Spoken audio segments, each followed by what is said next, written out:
বাহাৰুল আপোনাৰ ওচৰলৈ আহিছো কলং হৈছে নগাঁৱৰ প্ৰাণ আৰু স্পষ্টকৈ ভিডিঅ'ত দেখা গৈছে বহুতেই যে কলঙৰ নদীৰ পাৰৰ পৰা নদীৰ ভিতৰ ভাগলৈ সোমাই বেদখল কৰিছে আৰু উচ্ছেদ চলিব এই প্ৰসংগত আয়ুক্তই কি কৈছে আৰু আজি কেনেকুৱা ধৰণৰ পৰিদৰ্শন কৰি কি তথ্য পালে হয় ৰাজীৱ নিশ্চিতভাৱে ক'ব লাগিব যে নগাঁৱৰ পৰিচয় নগাঁৱৰ স্বাভিমান নগাঁৱৰ ঐতিহ্য হৈছে কলং মই প্ৰথমতে ৰাজীৱ মই কলং আজি গৌৰৱ নগাঁৱৰ যে ঐতিহ্য মই দেখুৱাইছোঁ এইখনে কলং আৰু মই বৰ্তমান কলঙৰ ওপৰত আছোঁ ভূঞাপট্টিৰ যোনখন ব্ৰিজৰ ওপৰত আছিলোঁ আৰু ইয়াৰ পূৰ্বে আমি পোনপ্ৰথমতে NB নিউজ আমি আজি তথ্য সহকাৰে আমি ফাদিল কৰিছিলোঁ নগাঁৱৰ যি কলং যি বেদখল কৰি আছে তাত মুঠ ভূমি মাটিৰ কালি আছিলে আমি আজি তথ্য পোনপ্ৰথমতে মাত্ৰ NB নিউজে আমি সম্প্ৰচাৰ কৰিছিলোঁ কলঙৰ মুঠ মাটিৰ বেদখলকৃত হৈ আছিল ২৭ বিঘা ৩ কঠা ১৪ লোচা মাটি ইতিমধ্যে বেদখল হৈ আছিলে আৰু সেয়া আমি একমাত্ৰ NB নিউজে দেখুৱাইছিলোঁ আৰু মই দেখুৱাইছোঁ কেনেদৰে বেদখল কৰিছে নিশ্চিতভাৱে আপুনি টিভি স্ক্ৰীণত দেখা পাইছে এনেদৰে যি কলঙৰ দুই পাৰত দেখা গৈছে যে যি জনবসতি ঘৰ লৈছে বেদখল কৰিছে সেয়া আমি দৃশ্য দেখুৱাইছোঁ আৰু ইয়াৰ পূৰ্বেও আমি দেখুৱাইছিলোঁ যে বিভিন্ন অনুষ্ঠান প্ৰতিষ্ঠান গঢ়ি উঠিছে মই লেন্সত দেখুওৱা দৰে এটা অনুষ্ঠান মই দেখুৱাইছোঁ এইখন এখন অনুষ্ঠান শিক্ষানুষ্ঠান ইয়াতে গঢ় লৈ উঠিছে সমান্তৰাল দুই কাষে মানুহৰ যি ঘৰ সেয়া বসতি তেওঁলোকে দখল কৰিছে আৰু ইতিমধ্যে জিলা আয়ুক্তে আমি বাতৰি সম্প্ৰচাৰ কৰাৰ পিছত জিলা আয়ুক্তে যে পুৱাৰ ভাগত দেখা গৈছিলে তেখেতে নাৱেৰে নগাঁৱৰ কলং অৰ্থাৎ তেওঁ পৰিদৰ্শন কৰিছে দুই পাৰে যি বেদখলকৃত ভূমি আছে সেয়া কৰিছিলে তাৰ পৰৱৰ্তী সময়ত তেখেতে প্ৰেছ মিট দিছিলে আৰু প্ৰেছ মিটত তেখেতে স্পষ্ট কৰিছে যে নগাঁৱত কলং বেদখল মুক্ত হ'ব সেয়া কিন্তু নিশ্চিত আৰু যিসকলে বেদখল কৰিছে তেওঁলোকক অতি শীঘ্ৰে জাননী প্ৰেৰণ কৰিব আৰু জাননী প্ৰেৰণ কৰাৰ পিছত যদি তেওঁলোকে বেদখল মুক্ত নকৰে কিন্তু তেতিয়াহ'লে তেওঁলোকে আইনীমতে প্ৰক্ৰিয়া হাতত ল'ব সেয়া নিশ্চিত আৰু এটা কথা উল্লেখ কৰিছে স্পষ্টভাৱে যি কলঙৰ যি ভূমি আছিলে সেয়া ভূমি কিন্তু কিছু ভূমি তেখেতে তথ্য লাভ কৰিছে যে কিছু ম্যাদী পাট্টা কৰিছে গতিকে ম্যাদী পাট্টা কেনেকৈ কৰিলে ডাঙৰ প্ৰশ্ন ৰাজীৱ কাৰ ছত্ৰ ছায়াত বা কোন বিষয়া কৰ্মচাৰীয়ে কেনেকৈ এই মাটি ম্যাদী কৰিলে সেয়া কিন্তু পৰৱৰ্তী সময়ত দেখা যাব যে কোন বিষয়া জড়িত হৈ আছিলে আৰু সেইসকল বিষয়ৰ বিৰুদ্ধে কি পদক্ষেপ লয় জিলা আয়ুক্ত সেয়া কিন্তু নিশ্চিত আমি পৰৱৰ্তী সময়ত NB দৰ্শকক দেখুৱাম আৰু দুজন সচেতন লোক আছে মোৰ লগত তেওঁলোকে বিভিন্ন সময়ত কিন্তু দাবী উত্থাপন কৰি আহিছিলে নগাঁও নাগৰিক সভা আৰু নগাঁও যি সচেতন মঞ্চ নগাঁও KMSৰ সাধাৰণ সম্পাদক আছে তেওঁলোকে দাবী উত্থাপন কৰি আহিছিলে কলংখন বোৱতী কলং আৰু নগাঁৱৰ যি পৰিচয় সেয়া ঘূৰাই আনিব লাগে এখন বোৱতী কলং আকৌ আমি চাব বিচাৰোঁ তেওঁলোকে দাবী উত্থাপন কৰিছে আজি জিলা আয়ুক্ত যি পদক্ষেপ লৈছে এইটো পদক্ষেপত তেওঁলোকে আজি কি কয় মই প্ৰথমতে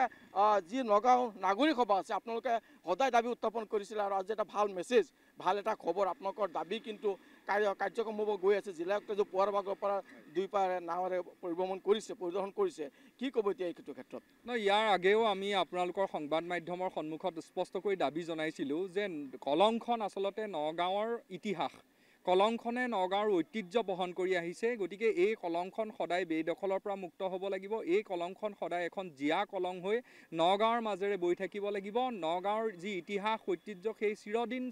চিৰকাল এয়া প্ৰবাহিত হ'ব লাগিব আমি সেইকাৰণে আমি দাবী জনাইছিলোঁ যে যি অবৈধ বেদখল হৈছে এই অবৈধ বেদখল উচ্ছেদ হ'ব লাগিব জাতি ধৰ্ম বৰ্ণ নিৰ্বিশেষে যিকোনো ব্যক্তিয়ে যদি ইয়াতে কৰিছে কোনোবা যদি অনুষ্ঠান প্ৰতিষ্ঠানেও কৰিছে সেই অনুষ্ঠান প্ৰতিষ্ঠান উচ্ছেদ কৰি পেলাই কৰিব লাগিব আমি আজি দেখিলোঁ যে নগাঁও জিলাৰ আয়ুক্ত ডাঙৰীয়াই ইতিমধ্যে এক পদক্ষেপ গ্ৰহণ কৰি পেলাই তেওঁ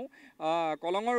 ওপৰে সফৰ কৰি পেলাই তেওঁ নৌকাত সফৰ কৰি পেলাই তেওঁ বিভিন্ন অংশ পৰিদৰ্শন কৰিছে কিন্তু এই ক্ষেত্ৰতে মন কৰিবলগীয়া কথা এইটোৱে যে আমি বিভিন্ন ক্ষেত্ৰত যেতিয়া উচ্ছেদৰ অভিযানসমূহ চলে আমি দেখিছোঁ গুৱাহাটীতে যেতিয়া শিলখাকুত উচ্ছেদৰ অভিযান চলিছিল তেতিয়া কিন্তু আজমলৰ যিটো বিল্ডিং আছে পৃথিৱী গ্ৰীণ বা একে সময়তে যিটো আপোনাৰ হিম্মত সিংকাৰ বিল্ডিং আছে সেইটো কিন্তু অক্ষত অৱস্থাত থাকিল তাত কিন্তু কোনেও চুবলৈ সাহস নকৰিলে কাইলৈ নগাঁৱত যেতিয়া কলংখনৰ ওপৰত থকা যিবিলাক অবৈধ বেদখল সেইবিলাক যেতিয়া উচ্ছেদ কৰা হ'ব সেই উচ্ছেদ কৰাৰ পাছত যিবিলাক ডাঙৰ অট্টালিকা বিশেষকৈ ইতিমধ্যে আপোনালোকৰ সংবাদ মাধ্যমৰ যোগেৰে আমি জানিবলৈ পাইছোঁ যে ৰয়েল আৱাসৰ লেখীয়া কিছুমান ডাঙৰ গ্ৰুপ যিবিলাকে ইতিমধ্যে কলংখনৰ অৰ্ধেক অংশ মাটি দখল কৰি পেলাই তেওঁলোকে কি কৰিছে তাত অবৈধভাৱে ইতিমধ্যে তেওঁলোকে বিভিন্ন ষ্ট্ৰাকচাৰ বনাইছে এইবিলাক বেদখল হ'ব নে নহ'ব মানে এনেকুৱা হ'ব নোৱাৰিব যে পুথি খলিহনাক তেওঁলোকে জালেৰে ধৰি আনি পেলাই ৰৌ আৰু বৰালিক যদি কাইলৈ যদি যদি বাছি যায় তেতিয়া কিন্তু এইটো গ্ৰহণযোগ্য কোনো কাৰণত নহ'ব। গতিকে যদিহে সঁচাকৈয়ে যদি জিলা আয়ুক্তগৰাকীয়ে এই ক্ষেত্ৰত মানে এটা স্পষ্ট পদক্ষেপ ল'বলৈ বিচাৰিছে, গতিকে মই প্ৰথম তেওঁক অনুগ্ৰহ কৰিম, তেওঁক অনুৰোধ জনাম যে তেওঁ অন্ততঃ এই যিটো উচ্ছেদ অভিযান, এই উচ্ছেদ অভিযান সাধাৰণ মানুহৰ ক্ষেত্ৰত তেওঁ যিকোনো সময়তে এয়া কৰিব পাৰিব, কাৰণ সাধাৰণ মানুহে সাধাৰণতে আইনৰ পক্ষত সদায় থিয় দিয়ে, তেওঁলোকে ভয়ো খায় যথেষ্ট। গতিকে তেওঁলোকে যদি উচ্ছেদ কৰিবলৈ খুজিছে, প্ৰথম কিন্তু ৰয়েল আৱাসৰ যি এটা বৃহৎ অংশ কিন্তু কলঙৰ ওপৰত তেওঁলোকে ইতিমধ্যে বনাইছে, সেই অংশৰ পৰা এই যিটো উচ্ছেদ অভিযান, এই উচ্ছেদ অভিযান আৰম্ভ কৰিব লাগিব। আৰু যদিহে নকৰি পেলাই যদি অ'ত ত'ত দুই এটা ঘৰ ভাঙি পেলাই তেওঁলোকে দেখুৱায়, তেতিয়া কিন্তু এইটো আচলতে প্ৰকৃতাৰ্থত এখন কলংখন মুক্ত কৰি পেলাই নগাঁওখনৰ ঐতিহ্য বহন নকৰি তেওঁ আচলতে এটা পাব্লিচিটি ষ্টাণ্টৰ পাছত দৌৰা ব্যক্তি বুলি হিচাপেহে বা চৰকাৰখনে যেনেকৈ কৰিছে ঠিক তাৰো এটা অংশ হিচাপেহে কিন্তু মই ক'বলৈ বাধ্য হ'ম। নিশ্চিতভাৱে ৰাজীৱ বৰকৈ ডাঙৰ কথা ইতিমধ্যে কৈছে বিৰিঞ্চে, যিহেতু দেখা যায় যে কেতিয়াবা মানে আপোনাৰ পুতি খলিহনাহে জালত পৰে আৰু ৰৌ বাৰলি বাচি যায়, আৰু সেইদৰে নগাঁৱত ইতিমধ্যে ৰয়েল আৱাস নামৰ যি ধন্যবাদ জনাইছোঁ আপোনাক বাহাৰুল ইছলাম, আপোনাক ধন্যবাদ জনাইছোঁ। আৰু এই সন্দৰ্ভত আয়ুক্তগৰাকীৰ মন্তব্য আছে, আমি সেয়া আগবঢ়াইছোঁ। আয়ুক্তগৰাকীৰ মন্তব্য।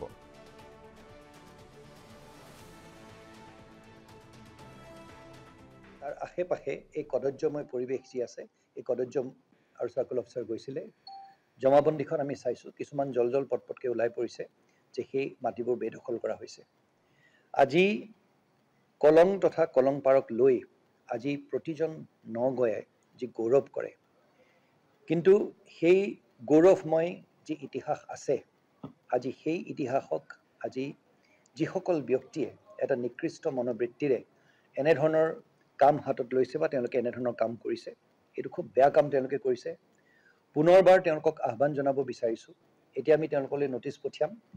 ন'টিছ পোৱাৰ লগে লগে যাতে তেওঁলোকে নিজাববীয়াকৈ সেই ষ্ট্ৰাকচাৰবিলাক বা তেওঁলোকৰ ঘৰবোৰ যোনবোৰ বনাইছে তেওঁলোকে যাতে ভাঙি কলংখন যাতে মুকলি কৰি দিয়ে, অন্যথা আমি বিধিগত ব্যৱস্থা ল'বলৈ আমি বাধ্য হ'ম। আমি সময় তেওঁলোকক দিম, তেওঁলোকে আমাৰ লগত আহি পেলাই কথা বতৰা পাতিব পাৰে। যিসকলৰ ম্যাদী মাটি আছে সেইখিনি আমি এইমাত্ৰই সেই প্ৰশ্নবোধক চিন যদিও আছে সেইখিনি আমি এইমাত্ৰ কথা পাতিব বিচৰা নাই। জল পটপটকৈ যোনখিনি ওলাই আছে, কিন্তু সেইখিনি কথা যে আমি নাপাতিম সেইটোও নহয়। আজি চকুৰে যদি দেখা হৈছে যে কলংখন কেনেধৰণে বৈ গৈছিলে সেইখিনি আমি দেখিছোঁ। তাত যদি এনেকৈ সোমাই আহিছে কিবা এটা, সেইটো হয়তো ম্যাদী মাটি হয়, কিন্তু সেই ম্যাদী মাটিখিনি কেনেধৰণে ম্যাদী হ'ল সেইটোতো সেই প্ৰশ্নবোধক চিন তাত আছে, আৰু সেই প্ৰশ্নৰ উত্তৰ আমি বিচাৰি উলিওৱাটো উচিত।